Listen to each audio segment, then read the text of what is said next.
Bonjour, dans cette vidéo CarPlug, nous allons vous expliquer le paramétrage de l'application EVBox EV Connect. La première étape sera le jumelage de votre smartphone via le Bluetooth à la borne LV. Pour cela, il faut tout d'abord cliquer sur le bouton « Commencer la procédure de jumelage ». Votre smartphone va donc se mettre en recherche de la borne de recharge. Une fois le résultat affiché, vous pouvez sélectionner votre borne et appuyer sur « Jumeler ». L'application vous demande maintenant d'entrer le code de sécurité de la borne de recharge. Ce code, vous pouvez le retrouver collé sur une étiquette avec la carte RFID et les tiges pour l'installation. Maintenant que la borne est connectée, la LED est passée au vert. On clique donc sur Continuer.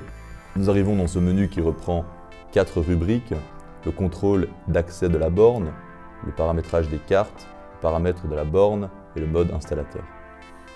Commençons par la première rubrique, contrôle d'accès de la borne. Il y a deux modes d'accès à la borne de recharge. Premièrement, l'activation avec une carte ou un badge RFID, soit en auto-start. Dans ce cas, la charge démarrera automatiquement en branchant le câble à la borne et au véhicule. Veuillez donc sélectionner une des deux options et cliquer sur Enregistrer. En guise d'exemple, nous allons à présent enregistrer une carte RFID. Cliquez sur Carte. Dans ce menu, on peut effacer les cartes qui sont déjà enregistrées ou en ajouter une nouvelle.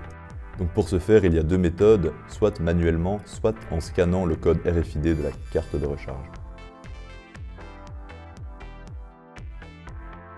Nous allons à présent cliquer sur les paramètres de la borne de recharge.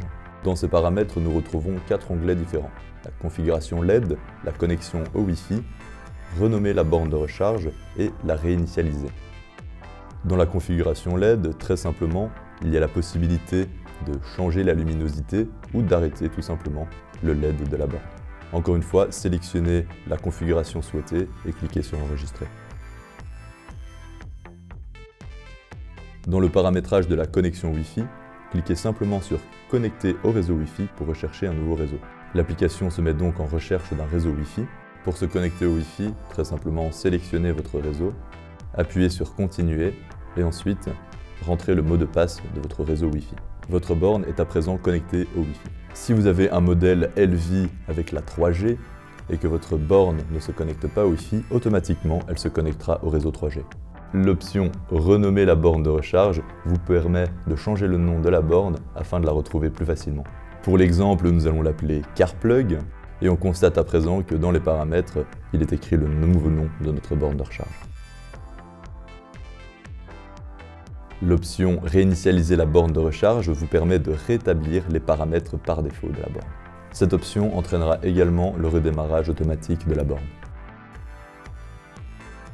Si vous désirez modifier l'ampérage de la borne, il faut rentrer dans le mode installateur. Ce mode est réservé aux installateurs.